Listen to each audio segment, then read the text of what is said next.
everyone, welcome back to another one of my videos. This video is the part 2 of the carburettor tutorial. So in this video we're going to be discussing the pilot jet circuit and the main jet circuit and the needle and the slide and all those things that you have to play with to adjust your carb. So let's get into it. Okay, I've got a few carburetors here. They're all K-in because that's all I use. So I'm sorry I don't have any dual autos. You'll have to bear with me. I will do some work on dual autos, but I won't be able to show you an actual carburettor because I don't have one. But right, we've got here, this is a 34mm large bodied PWK. I've got a 38mm PWK. I've got a 35mm PWK, a 28mm PWK with a smaller body. This body's slightly larger, and this is the 30mm PWK. So up to a 28 they use this body, then they go briefly up to this body for 30mm. You can get up to 30, from 30 to 34 in that body, and then from 34 up to I think 42 in this body. So they do have quite a range of carburetors from 21mm up to 42mm. So first of all we're going to look at the basics, and that being firstly your pilot jet circuit. On the PWK, both the pilot jet and the main jet feed through this one hole at the front. This other entrance is blocked up, but that is the pilot jet circuit. So the air comes in through this way and then diverts off through into the pilot jet circuit, as we can show here on the jet block. So coming through at the back is your pilot jet circuit. It flows straight past the jet block through this hole. Main jet is on this one, so this one diverts across and then comes out here, and it sucks up fuel from the pilot jet. Let's get us a pilot jet.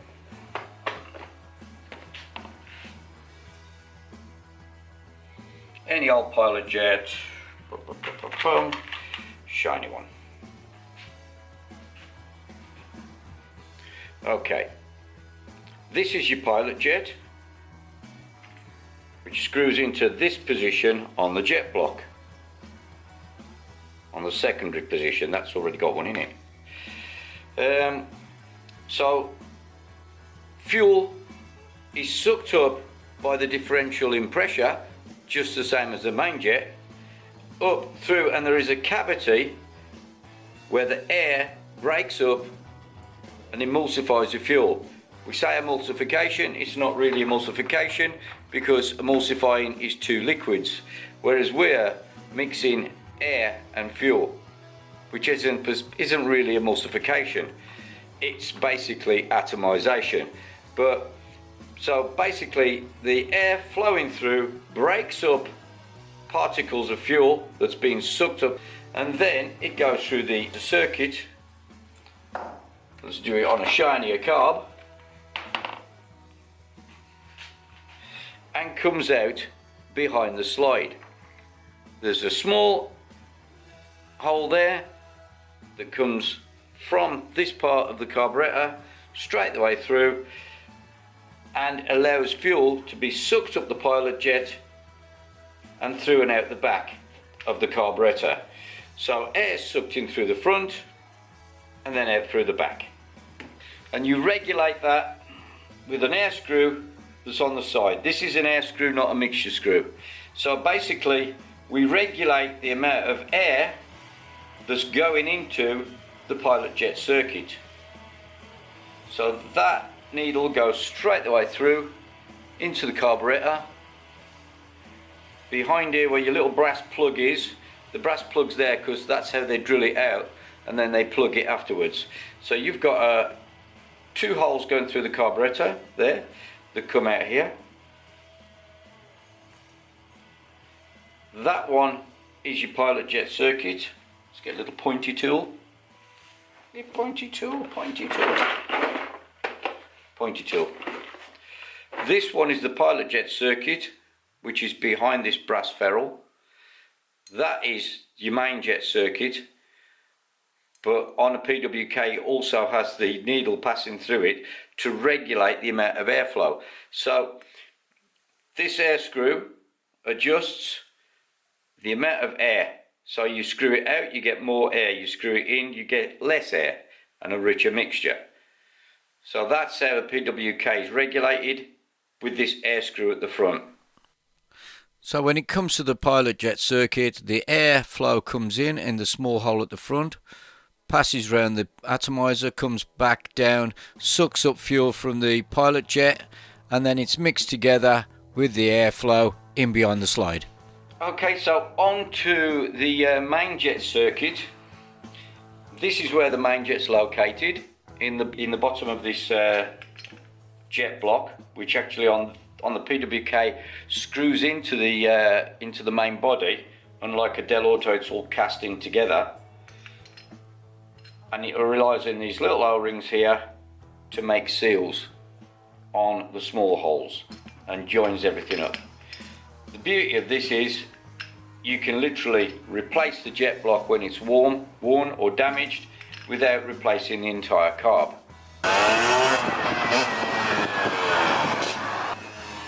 Okay, we'll carry on with the moving on now. As part of the main jet circuit is your atomizer. The atomizer is very important. Right, so what it does is, as the fuel comes up through the main jet, which fits in the bottom of your atomizer, there is a gap in the jet block between the atomizer and the jet block itself, so there's a space for the air to flow over this atomizer. The air coming in from the front of the carb through your atomizer circuit hits the atomizer and breaks up the fuel and mixes it into smaller particles. And then it's drawn up by the differential in pressure into the mainstream and then further atomized and drawn into your engine. So this is really important, and also it's very affected by fuel level, because the atomizer will be sitting in fuel at a certain height depending on your float height. So the more atomizer that is out of the fuel, the weaker your mixture. The more atomizer that's in the fuel, the richer your mixture. So the top half of your atomizer, the holes that's in it are taking in more air. The bottom part of the atomizer is taking in more fuel, or allowing more fuel to pass through. So the depth that the atomizer sits in the fuel is also very important. Now, what's also very important is the amount of holes in your atomizer. The more holes you have in the atomizer, the more effect the air will break up the fuel. So it allows more air and more fuel to pass through it, and more emulsification or atomization. So atomizer is really important. You've got different amount of holes. Dell Auto just have a number for the atomizer. I believe there's also numbers on the original PWK atomizers, but these ones just go by the amount of holes that's in them. This one's I think a 12 hole, and they go up to 30 hole atomizers. Getting the right atomization for your engine is just a matter of playing with your atomizer. Atomized fuel normally gives better power and better throttle response, and better economy as well. So going up on your atomization is worth a try, and see what the results are in your engine. Jetting is all about testing and trial and error, and seeing how you come on with it. We'll go into the jetting and see what parts of the carburetor and what parameters make what difference. We'll do that further in the video. Right, the next part we're going to come to is the slide, and what the slide is doing. The slide is basically opening and closing the airflow, increasing or decreasing airflow, and it's also got the needle involved, and the needle is tapered goes into the atomizer and regulates the amount of fuel that's been drawn up in the into the carburettor, like this. So the tapers on the needles also come in different sizes, different amounts of taper, starts at a different position. That I'll give you a chart for that further on in the video, and you can also change needles to affect when the fuel is being, how early your fuel is coming in and how much fuel is coming in to the carburettor, as well as having a circlip on the needle that you can lift the needle up and down to different positions to make it richer or weaker. It is complicated and it sounds very complicated, but in fact it's not. It's pretty straightforward, just got to get your head around it. Now we're coming back onto the slide again. The slide has a great effect, main effect on fuel as well, on the fuel, on the amount it's sucked up by the amount of cutaway. A larger cutaway will create more airflow, and a shorter cutaway will create less airflow. But a shorter cutaway gives more velocity. So more velocity gives low pressure at lower slide position, and that makes it richer. If you reduce the air pressure, it gets a little bit weaker. So a higher cutaway flows more air, but it reduces velocity, which means less pressure and it sucks up less fuel. So by having a bigger cutaway, it weakens the mixture. But the mainly thing is, it'll weaken it from closed up to about quarter throttle.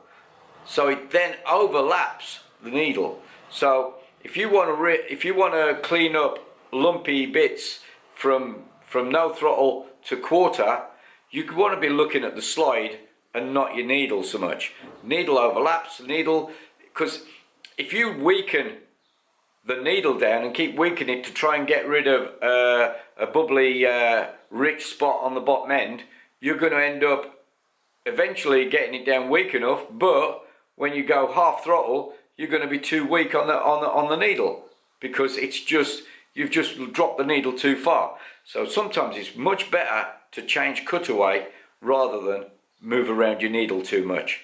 I don't try to move the needle too much. I never go to the fully bottom or fully top notch. Just use the middle notches. If I go any more than that, I'm thinking changing jetting or changing atomizers, something to compensate, or changing the needle itself. So the needle has an effect as the carburetor opens. I'll show you that now in a small graph.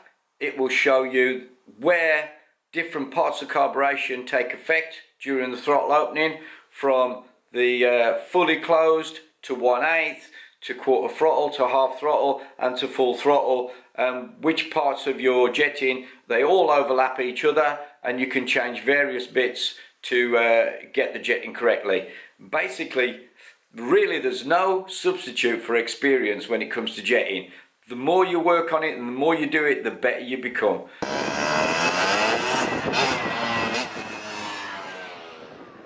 Okay, from closed to 1/8 throttle, we can see that the pilot jet and mixture screw and the cutaway valve is the main adjustment on this part of the carburettor.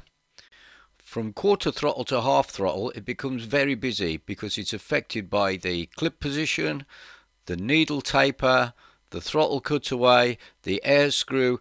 Everything comes into play in this area of carburation. From half throttle up to 3/4 throttle, it is mainly adjusted on the needle taper and the clip position. And now finally, when fully open, it's just the main jet. Last but not least is the main jet. Now the main jet, basically the last third of your throttle is nearly all main jet, but the needle will overlap into that. So main jet's very important. The bigger the main jet size, the more fuel you get.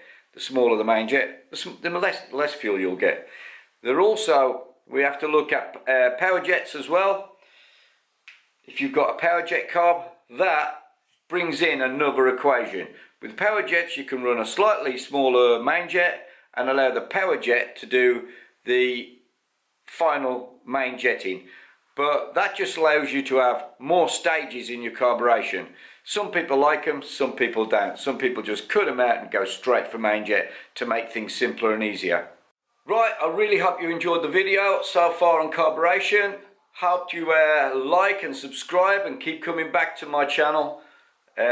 Surprisingly, one of my highest viewing, 5th I think they are, from UK, then America, and then it's going down, I think Italy, and then but then it becomes Thailand. Thailand is one of my top video channels over there. I'm really popular in Thailand, so I'm going to give a big shout out to Thailand. Sawadee Carb, Benyai Bang Carb. To some of the people that watch me over there, like Buddy Seed, Asilam Bretta, and the Toon Boys. See you all later.